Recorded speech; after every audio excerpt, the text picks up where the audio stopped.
jump into reading time. Now for this week in reading, we've talked about generating questions. So on Monday, we were thinking of questions about the story, right?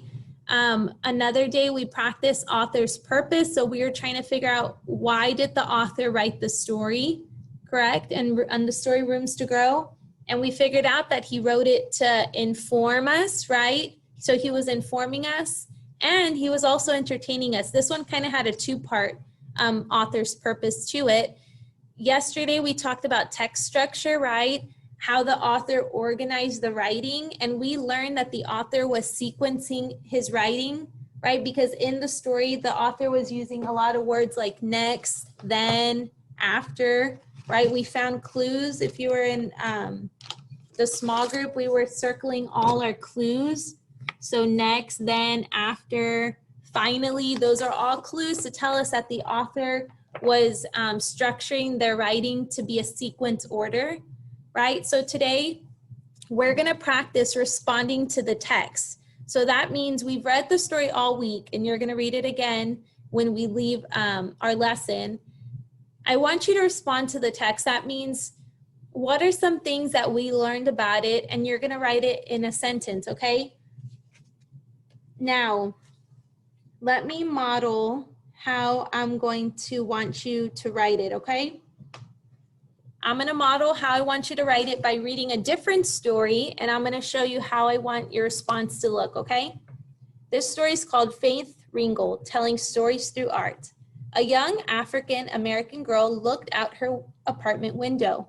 Her Harlem street was a patchwork of colors and shapes.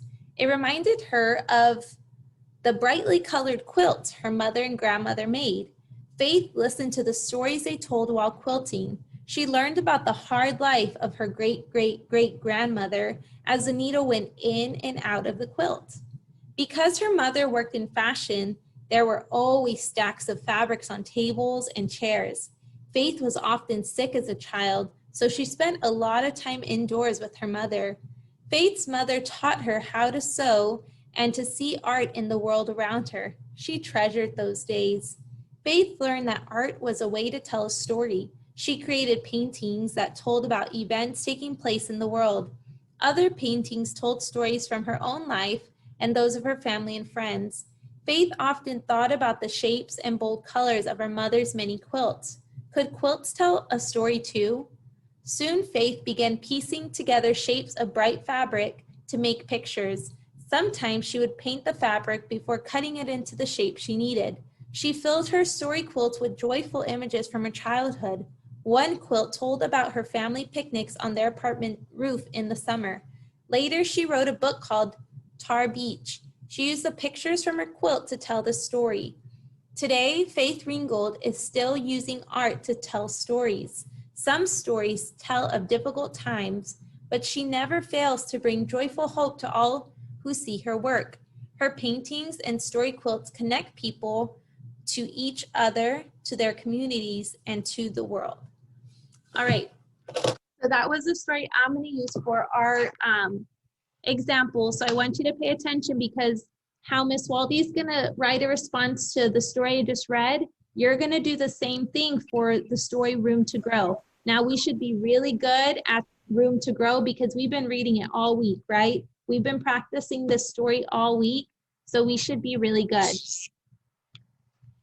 So I'm going to start off with my sentence, and on your assignment, I do give you sentence stems. So I tell you how you can start your sentence, okay? So I thought the author's purpose was to inform me about Faith's upbringing.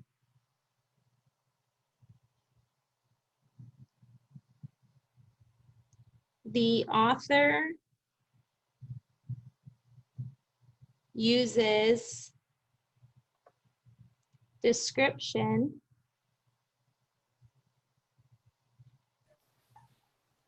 and I thought it was interesting that she made quilts because, can y'all see my screen? Sorry.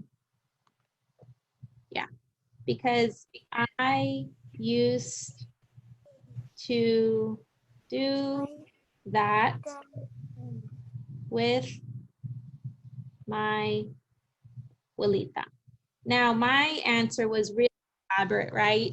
Now, your response might not be this long, but what I want you to do, notice how in my response, I included the author's purpose, I included the author's structure, and I told you what it reminded me of, right? So that's what you guys are gonna do for your response, because we've already read Room to Grow at least like 3 or 4 different times, right? We've read that story Room to Grow several times from our companion book. And so when you go to your assignments, this is what the page is gonna look like. So look at my screen because I'm showing you how the assignment's gonna look. I gave you the thinking stems right here. So you can just use these to help you. Okay, it says, after reading the story Room to Grow, write a response based on what you have learned. Here are some sentence stems you could use. Make sure to include text evidence, okay? So you can start with, and you're gonna click down here to start typing. I thought the author's purpose was to, and remember, you're doing it for the story Room to Grow, okay? And then you can tell me what you thought was interesting or what did it remind you of, okay? So this is gonna be your responding to the text sheet that you're gonna do, and once you're done, you are going to turn it in to me. Does anyone have questions about the directions I just explained?